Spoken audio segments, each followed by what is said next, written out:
बड़ी प्रिय हमारी कथा है, दृष्टांत है कि एक व्यक्ति को घर में बालक नहीं थे, तो उसने एक बार किसी संत से पूछा, महाराज जी क्या करें? महाराज जी बोला एक काम करो, बाल रूप में तो लड्डू गोपाल जी, उनकी सेवा कर लिया करो, उनकी पूजा कर लिया करो।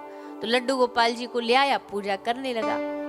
पूजा की 1-2 साल तक, पर बालक ना हुआ तो बोला कोई बात नहीं, कोई कमी थोड़ी है अपने धर्म में, चेंज कर लेते हैं भगवान। तो लड्डू गोपाल जी को साइड कर दिया और एक दूसरा कोई देवी दुर्गा की मूर्ति ला के बीच में रख दी। बोले अब ये सुनेंगी।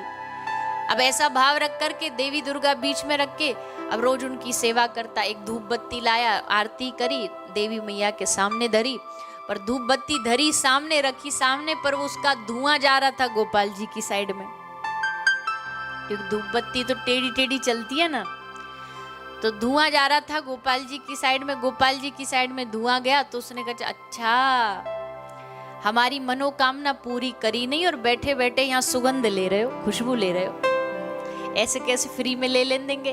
वो एक रुई लाया और गोपाल जी की नाक में लगा दी। बोला हम ऐसे नहीं लेने देंगे जब तक तुम हमारी इच्छा पूरी ना करोगे। और रुई जैसे उसने लगाई तो गोपाल जी इस बात पे नाराज नहीं हुए।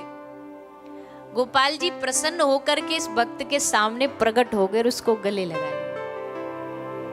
अब ये घबराए कि आज तो तू गया, तूने बड़ी गड़बड़ करी है, नाराज हो जाएंगे ठाकुर जी। ठाकुर जी बोले ना मैं नाराज नहीं हूं, मैं बड़ा खुश हूं। किसी ने पूछा प्रभु इसमें खुश होने वाली बात कौन सी है? ठाकुर जी ने कहा खुश होने वाली बात यह है कि सारी दुनिया हमको मूर्ति समझती है, पर ये पहला इंसान है जिसने कम से कम समझा तो कि हम सूंघते भी हैं।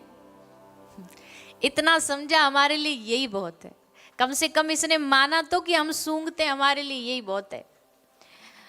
तो कहने का भाव ये है कि केवल मनोकामना पूर्ति के लिए नहीं, ठाकुर जी की भक्ति जिनके प्रति आपका अनुराग है, वो जाही विधि राखे राम ताही विधि रहिए, उनसे किसी प्रकार की शिकायत न